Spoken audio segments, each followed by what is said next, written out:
Today we will be reading the rhyme of Bluebeard. This is a rhyme contained in the book Bluebeard, authored by Pantomime Toy Books and published by Mcloughlin Brothers of New York in around the year 1890. Let's begin. The rhyme of Bluebeard. A nobleman lived in the long ago times, much famed for his riches, and more for his crimes. He was served by a faithful but villainous crew. His heart was a flint, and his beard a sky blue. He lived in a palace so splendid and high, that its turrets and towers seemed brushing the sky. All gorgeous with hangings of silver and gold, and pictures and statues and wonders untold. While the foundation that flowed in the garden so fine ran sweet-scented waters and rosy red wine. He had married at least 20 wives, it was said, but all of these 20 poor creatures were dead. And now, to the neighbouring gossips 'twas plain, that wicked old Bluebeard would marry again. And though his reputation now, to say the least, was bad, there scarcely was a maid around the wretch might not have had. And of them all, the pretty ones old Bluebeard loved the best, and Fatima and Sister Anne in this surpassed the rest. The daughters of a gentleman of good repute were they, and when old Bluebeard saw the maids, said he, "I'll not delay." For Fatima, at 17, had more than was her share of beauty, with her hazel eyes and softly flowing hair. And when old Bluebeard asked of her if she his love would bless, with modest looks and blushes warm, the maiden simpered, yes. So they married, and Bluebeard, that excellent man, allowed her to send for her young sister Anne, and gaily the hours slipped by, till one day old Bluebeard said, "Darling, I'm going away. To you, as the mistress, I leave all the keys. You'll look to the house and lock up, if you please. But don't be too prying, you've plenty to do, and the blue chamber, ma'am, is forbidden to you." So Bluebeard on his elephant rode royally at ease, as Fatima and Sister Anne eyed longingly the keys. Obeyed his orders for a time, a week perhaps or more. But the key was tempting as they tried it in the door. Each day the longing stronger grew, each night disturbed their sleep.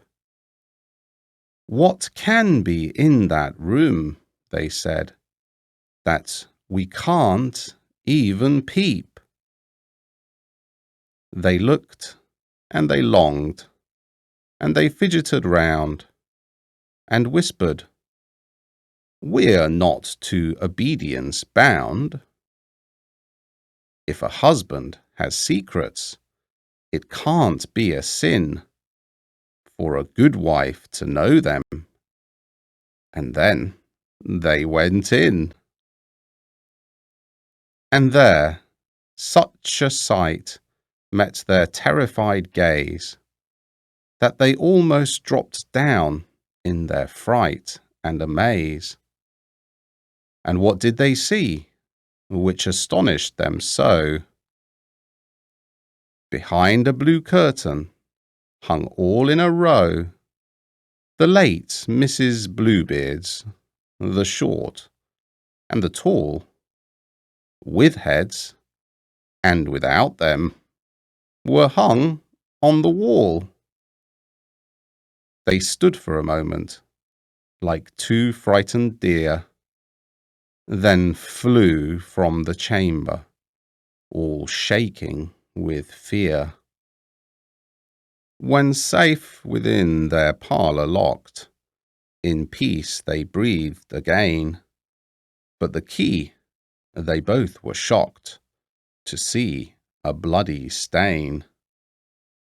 With soap and sand they scoured it well. They rubbed and rubbed again, but still the dreadful spot was there. Their labour all was vain. Then Sister Anne, who heard a noise, cried out in sad despair, "I know his horrid footstep, dear, your husband's on the stairs."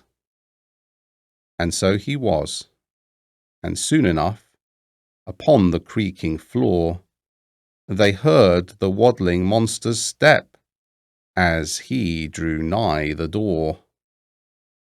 Then, with a mocking laugh, he cried, "Come, open now, my dear. You would not lock the door to keep your loving husband here." And then he gave a sounding rap, and made a dreadful din, as if he meant to frighten them from out their very skins. Poor Fatima let Bluebeard in. Said he, "Now, if you please, perhaps you'll have the goodness, dear, to let me have the keys." Alas, for poor Fatima, frightened to death, she scarcely could murmur out from under her breath, "My lord, here they are," when with horrible frown his moustaches went up and his eyebrows went down, and loudly he roared, "Madame, please do explain how this key came to have such a terrible stain." Poor Fatima's silence confessed to her guilt. So he felt for his sword, placed his hand on the hilt, and seizing her hair, cried with scimitar drawn, "You shall die for this, madame, as sure as you're born.